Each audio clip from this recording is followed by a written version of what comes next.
Good morning, ladies and gentlemen. Please take your seats.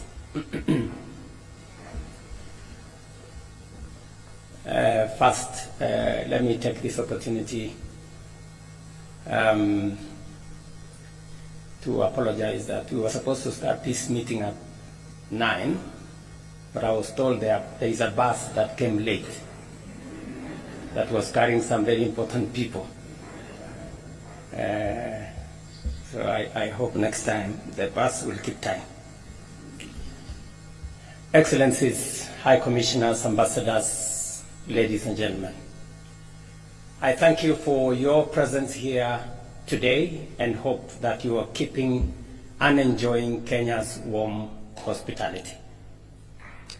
Let me join PCS in saying Happy New Year. Not long ago, we gathered to mark 60 years of Kenya's diplomatic journey and the 61st Jamhuri Day, both momentous milestones reflecting our resilience and commitment to international cooperation. Over the years, Kenya has worked tirelessly with many of the nations and organizations represented here to address pressing bilateral and multilateral issues. The New Year diplomatic address underscores our foreign policy's focus, not just on advancing national interests for Kenya, but on building bridges, fostering respect, and promoting shared purposes across all our friends.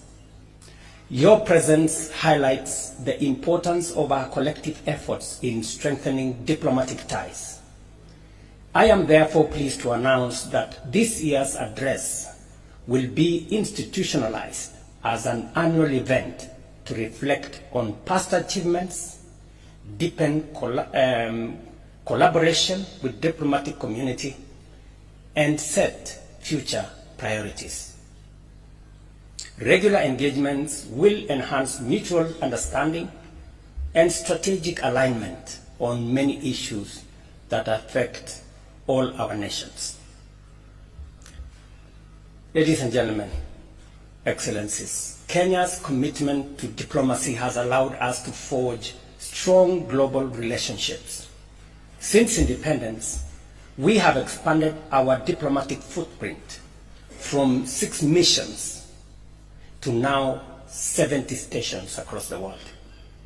We continue to prioritize regional integration, intra-African ties, economic diplomacy, and global peace and security. To better engage our diaspora, the State Department for Diaspora Affairs was established in 2022 to protect, empower, and support Kenyan citizens abroad. I'm very proud of what that State Department has managed to achieve in the last 2 short years. In December, I launched the revised Kenya Foreign Policy 2024, aligning our diplomatic strategy with evolving global dynamics. This policy reaffirms our commitment to international partnerships, regional cooperation, sustainable development, and positioning Kenya as a key player in global affairs. Our foreign policy priorities include deepening diplomatic ties, championing Pan-Africanism, expanding international cooperation, enhancing regional stability, fostering economic development, advocating climate justice, addressing global health challenges, and pursuing an equitable reform process in both international finance and international governance. Excellencies, ladies and gentlemen, Kenya's diplomacy continues to strengthen as reflected in our vibrant civil society, free press, and active citizenry. Our Constitution upholds transparency, inclusiveness, and good governance, cementing our status as a stable democracy. Democracy extends beyond elections. It is about national unity and shared responsibility. We have embraced an inclusive governance model that fosters cohesion across political, regional, and social divides. Africa's youthful population presents both opportunities and challenges.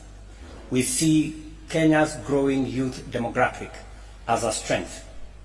Our policies focus on job creation, entrepreneurial support, and investments in technology and creative economy.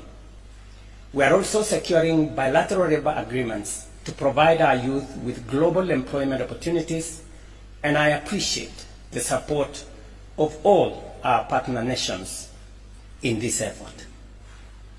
Our economic recovery efforts are delivering results.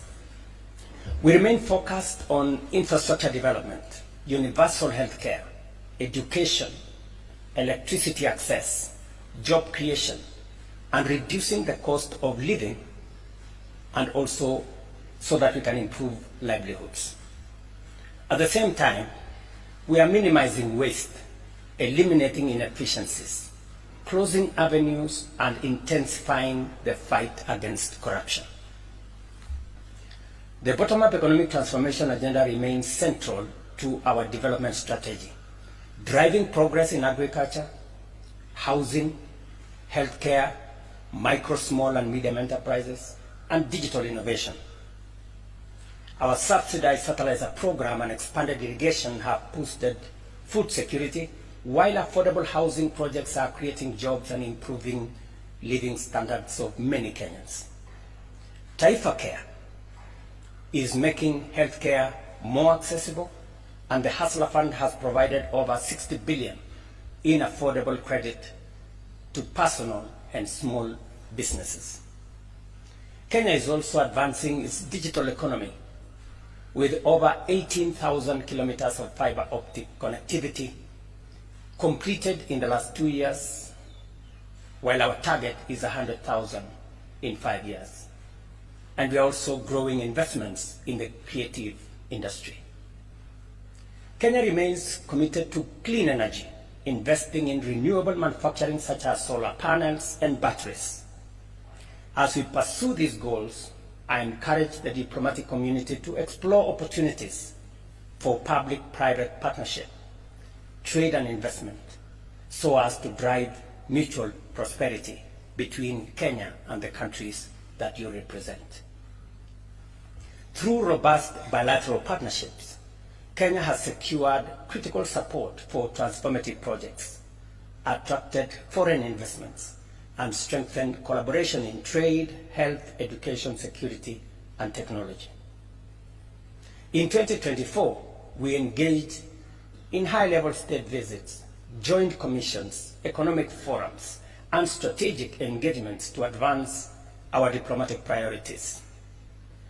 Looking ahead to 2025 and beyond, we aim to deepen our existing bilateral relations while expanding our global reach through mutually beneficial partnerships, including strengthening South-to-South cooperation and other interventions.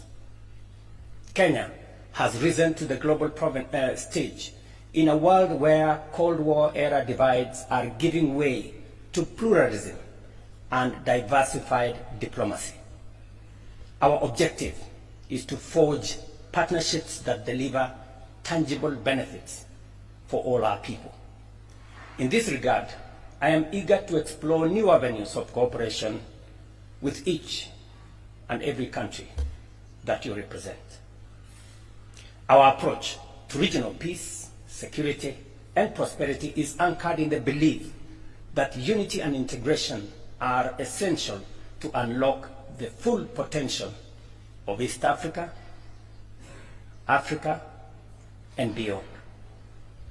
This commitment is reflected in our leadership within regional organizations such as the East African Community, the Intergovernmental Authority on Development, IGAD, and the Africa Union, of course.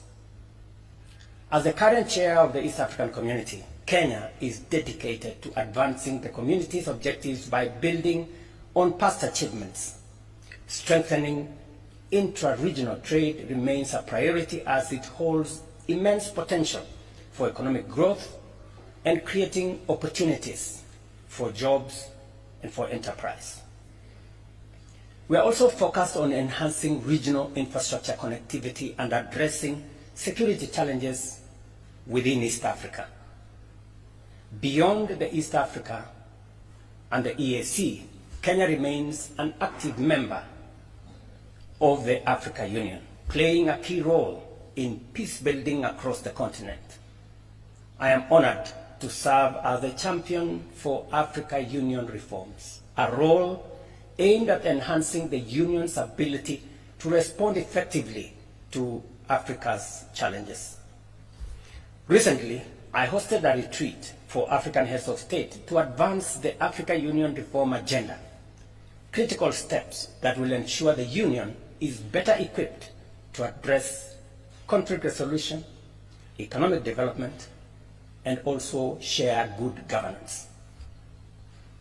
Kenya is also proud to nominate our distinguished Pan-Africanist, former Prime Minister Raila Odinga, for the position of the chairperson of the Africa Union Commission.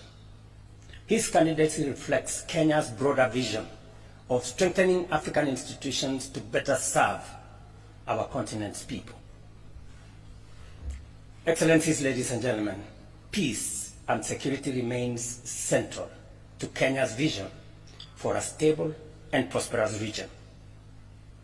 Over the years, we have played a key role in mediating conflicts and addressing some of the most complex security challenges in our region. Kenya remains a reliable partner in regional and international peace and security efforts. Over the weekend, I was in Dar es Salaam, Tanzania, co-chairing the first ever EAC SADC Joint Summit on the security situation in the DRC.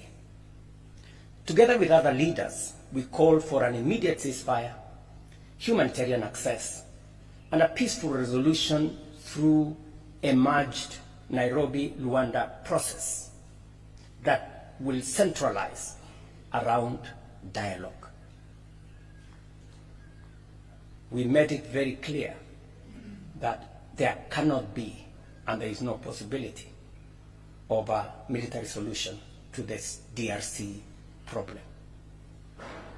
It is regrettable that diplomatic missions and peacekeeping forces, including SADC and UN personnel, have come under attack in DRC. We urged the DRC government to ensure the safety of diplomatic staff and peace missions. Peace initiatives such as the DRC process require sustained funding.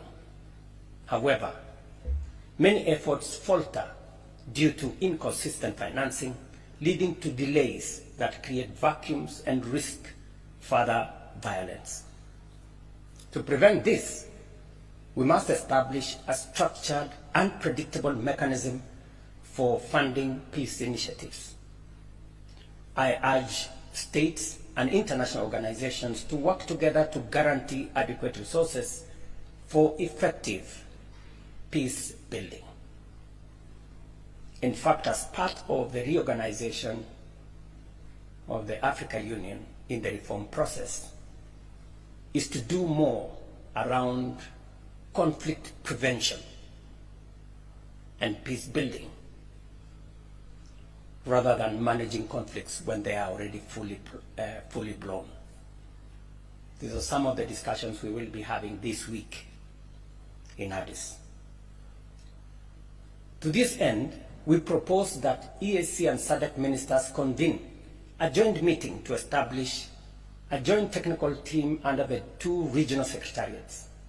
This team would develop a coordinated strategy for financing, ensuring accountability, and mobilizing support from partners, including those gathered here today, hopefully.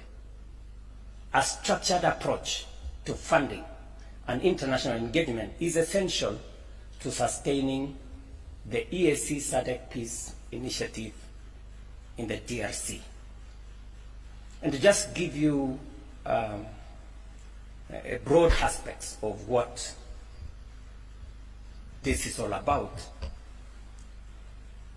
is that we believe that first we need to merge the Nairobi and Luanda processes, because having two concurrent processes running parallel creates unnecessary competition, creates avenues for forum shopping, and many other things that undermine the ultimate goal of these processes. So we agreed that these processes should be merged into one. Number two, we also agreed that we should expand the space for facilitators, so that instead of having one facilitator, we will have 3 facilitators. And we are in consultation between me and my co-chair on identifying the additional facilitators so that we can provide a more robust mechanism and energize the whole process of mediation in the DRC. And number 3 is to focus on both intra-Congolese dialogue amongst the parties in the DRC, and also in the dialogue between DRC and its neighbors, more particularly with Rwanda. That will be the focus of the mediation process and the facilitation process, and the merger of these two processes. We will be proposing for an endorsement from the summit of the African heads of state. And to avoid the pitfalls of the past, both processes suffered funding challenges. We have agreed that this time round, we want to agree on a funding mechanism that is predictable and that can sustain the whole process to its conclusion, because the situation in DRC is so dire, is so tragic. In fact, it is an indictment to leadership, not just in our region, but I think globally as well. Ladies and gentlemen, as the East African Chair, I also echo the calls of the African Union, SADC, the UN, the G7, European Union, Britain, and the United States, and others, for all the parties in the DRC conflict to prioritize negotiations, dialogue, and commit to all of us working towards achieving lasting peace. Kenya's peace and security efforts extend across the continent, to the Tumaini Initiative, which is aimed at fostering dialogue and reconciliation in South Sudan, to our contribution towards stabilizing Somalia. On the Tumaini process, we believe that process is in the tail end. Hopefully in the next couple of weeks, maybe a month or 2, we should be able to conclude that process and allow the people of South Sudan to focus on their development towards an election that will give the people of South Sudan the opportunity to choose their leaders. On the Somali process, we are participating in the post-ATMIS arrangement and possibly working with other partners in the new arrangement to see how efforts of stabilizing Somalia can be achieved using and working with all the troop contributing countries and all the other partners that are supporting that process. We urge our international partners to support these missions and ensure their success.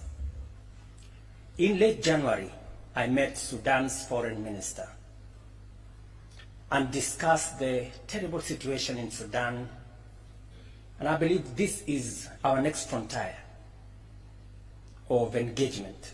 I had a robust engagement with the President al-Sisi of Egypt on these matters touching on Sudan, and on what Kenya and Egypt and all the other neighbors can contribute towards the situation that keeps deteriorating in Sudan. The toll on human life, the serious situation, humanitarian situation, the atrocities that are going on in that country are just unimaginable. And we cannot continue, it cannot continue to be what it is. And therefore, even as we hem in on Somalia and on DRC and concluding what we are doing in South Sudan, Sudan must of necessity be the next frontier for us to focus. Beyond Africa, Kenya is also contributing to global security through the Multinational Security Support Initiative in Haiti, demonstrating our commitment to Pan-African solidarity wherever it is needed. I invite the diplomatic community to encourage their governments to join us in this vital humanitarian and multilateral effort. I must thank countries that have worked with us, El Salvador and all the other countries, Jamaica, and of course the support of the United States and the UN family in advancing the cause of peace and stability in Haiti. Kenya remains steadfast in its commitment to multilateralism, recognizing international cooperation as an essential to address global challenges. As the host of the only UN headquarters in Africa and the Global South, the UN office in Nairobi, alongside UNEP and UN Habitat, Kenya continues to champion multilateral engagement. Our leadership in environmental and climate diplomacy is guided by the outcomes of the Africa Climate Summit in 2023, which emphasized the need for increased climate adaptation and mitigation financing. These commitments continue to shape our priorities in the new year. We are actively working to enhance Nairobi's position as a hub for multilateral diplomacy by ensuring international organizations enjoy necessary privileges. We continue to expand infrastructure and to enhance our security situation, not just in Kenya, but more specifically in Nairobi. However, the evolving global landscape calls for urgent reforms to make multilateral institutions more responsive to the needs of all nations. Kenya strongly supports UN reform, particularly greater representation for Africa. With 54 member states, 28% of the UN's membership, Africa must have a stronger voice to uphold fairness and equality in global decision-making. We hold similar views regarding international financial institutions. Kenya supports efforts to reform the global financial architecture, ensuring fair debt restructuring, climate financing, and development support. I urge our esteemed partners to back these necessary reforms for more equitable and just economic system. Kenya's efforts to secure concessional funding through IDA window of the World Bank, that I championed during the IDA 21 Replenishment Summit in Nairobi, resulted in raising US dollars 100 billion, the highest ever.